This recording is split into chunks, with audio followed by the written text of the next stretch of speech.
Hello and welcome from Olympia. This is Representative Tom Campbell, 2nd Legislative District, bringing you an update. Lots been going on. It's Monday, third week of session. And, well, just like I told you, things are going to take off fast and get faster, and that's what we're doing right now. Today we voted on a bill on the House floor, the first major bill of the session.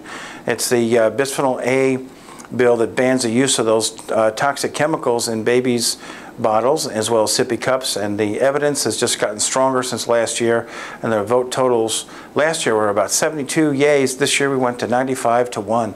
Excellent bill. I'm very glad to see it moving out. It's limited in its scope to really help the people or the young children that it would hurt the most. So we expect that bill to fly through the Senate and put that one to rest, and we can move on. Just a few things that you may want to be thinking about. Over in the Senate, Senate Bill 6396 is going to be heard tomorrow in Senate Judiciary at 10 a.m. We've received a ton of mail about this one, email and otherwise, and phone calls. And this is the one, the so-called assault rifle ban, assault weapons ban.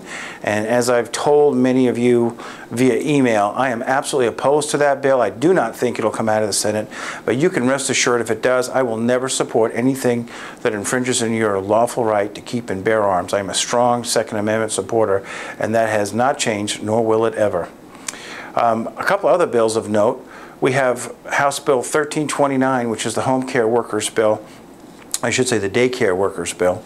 And this bill is coming back after it was modified last year from the Senate, but did not yet pass between the two committees. The House and the Senate versions were not reconciled. So we're starting over again.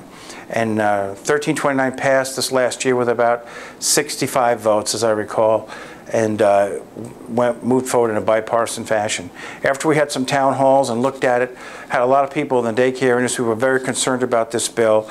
I learned a great deal about it, and I have to tell you, I have certainly reconsidered my position on it. And 1329, as it's going to be presented on third reading, I will be voting no.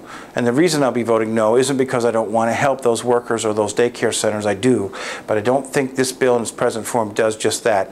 It's really a lockstep mentality bill, and I can't go along with that. I think it's going to do more harm than good. So I really appreciate all the input I've had from daycare owners and their workers as to why it's a problem. So I will be advocating to fix that problem. It's my understanding that there's a possibility in the Senate they may indeed make it an opt-in procedure, so you don't have to be involved if you don't want to. And that's a whole lot better, but we're going to have to wait and see if that actually happens. And I'll inform you as we go, but I wanted to let you know my decision on that bill before we actually voted. Another bill that came before the Health Committee was one on candy tax, and we had quite a bit of testimony and you know, a lot of lighthearted discussion, but the truth of the matter is it's another tax, and it will affect jobs, and I will be voting no when that bill comes forward as well. My bill on meth precursors, 2961, will be heard this upcoming Tuesday in the Health Committee, and this is a completion of our bill from a few years ago, 2005, that actually dropped meth labs in our district 80% in 1 year by controlling the meth precursors themselves, making them more difficult to get and lowering the quantity. This bill will actually allow this to be hooked up into an electronic system, a database that we wanted to do but couldn't get accomplished in the first bill. This bill will stop the serial purchases from place to place, but will be a lot easier to use actually than the current written log as required by law. This will be an electronic system where you can just swipe it, and then you can get your necessary cold medications and have no problem. So it's an agreed to bill by just about everybody involved in the process at this point. I am very encouraged and believe this is going to help the district to reduce more problems with meth. Won't solve them all, but it'll help. There is so much to tell you, and I just do not want to keep you here the whole time. A couple of just quick things. February the 6th, we're going to have our town hall meetings throughout the district. You'll be getting a newsletter that will be going out probably by the end of next week, announcing the exact locations, but they will be in Ording, they will be in Eatonville, we'll have another one in Graham, and another one in Yelm. So I really hope you can be there. It'll actually be all three of your legislators, myself, Representative McCune, as well as Senator Becker. And we are really excited about being there, and jointly so, to talk about what's going on in this legislative session. I have to tell you, there's a lot of taxes on the table, a lot of concern, a lot of cuts. It's going to be a very, very rapid push forward. I don't know how it's all going to work out, but I can tell you that we're going to hold the line and try and get the best buck that we can out of our taxes. And at this point in time, we'll just have to wait and see what the proposal is that comes before us. 960 votes coming up, folks. That will not be this week, I don't think. Maybe next week. We'll talk more about it in detail.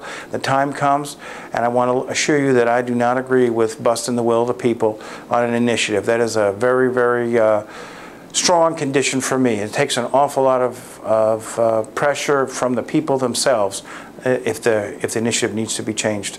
I really think an initiative once passed should take a 2/3 vote, but as the law is, once it passes after 2 years, it takes a simple majority, and that will be the prelude to tax increases. So stand by. There's a lot more to come. It's my honor to represent you, and you can access me anytime at tom.campbell@leg.wa.gov. Call us, email us.